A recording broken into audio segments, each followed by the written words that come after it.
तो दिल्ली एमसीडी में 4 दिसंबर को वोटिंग से पहले चुनाव प्रचार अपने चरम पर हैं। बड़े बड़े दिग्गज इस वक्त कैंपेन कर रहे हैं। इस वक्त हमारे साथ हैं रोहतास नगर में केंद्रीय मंत्री ज्योतिरादित्य सिंधिया जी।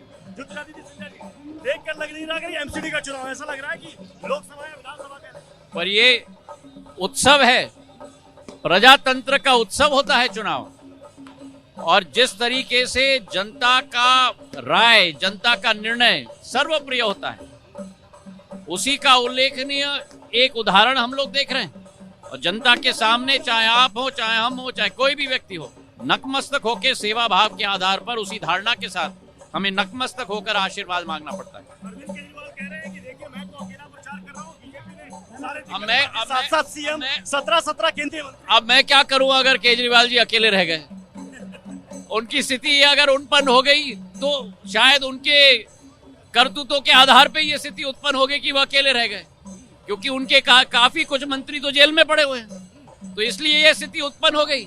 और जो सरकार ईमानदारी की पाठ पढ़ाती है, उनके मंत्री 6 महीने से जेल में पड़े हुए हैं और आज भी दिल्ली के स्वास्थ्य मंत्री बैठे हुए हैं के रूप में बैठे हुए हैं, ऊर्जा मंत्री के रूप में बैठे हुए हैं। और दूसरा कोई बंदी अगर जेल में आप पकड़ो, क्या उसका मालिश किया जाएगा? क्या उसकी चंपी की जाएगी? क्या उसका कमरा दूसरे के द्वारा साफ किया जाएगा? ये कमाल है ईमानदारी का पाठ का, आम आदमी का। तो खुद को कट्टर ईमानदार। और हाँ, और जो लोग वो कह रहे थे ना कि उनकी बीमारी है इसलिए उनकी मालिश की जा रही है, मालिश किसके द्वारा किया गया? जो व्यक्ति बलात्कार का आरोपी है उसके द्वारा मालिश किया जा रहा है। तो क्या उदाहरण केजरीवाल जी की पार्टी पूरे देश को दिखा रही है। ये देश की जनता आज देख रही है कि कथनी और करनी में क्या अंतर है। बहुत बहुत धन्यवाद। एक आखिरी सवाल। वो कह रहे हैं कि इस बार गुजरात के साथ साथ एमसीडी में भी बीजेपी का सफाया होगा, झाड़ू चलेगा।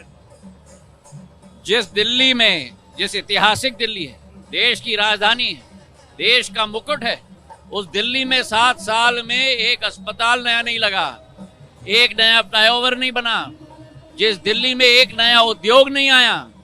गुजरात में फॉक्सकॉन जा रही है, गुजरात में एयरबस की फैसिलिटी वडोदरा में प्रधानमंत्री ने शिलान्यास करवाया है।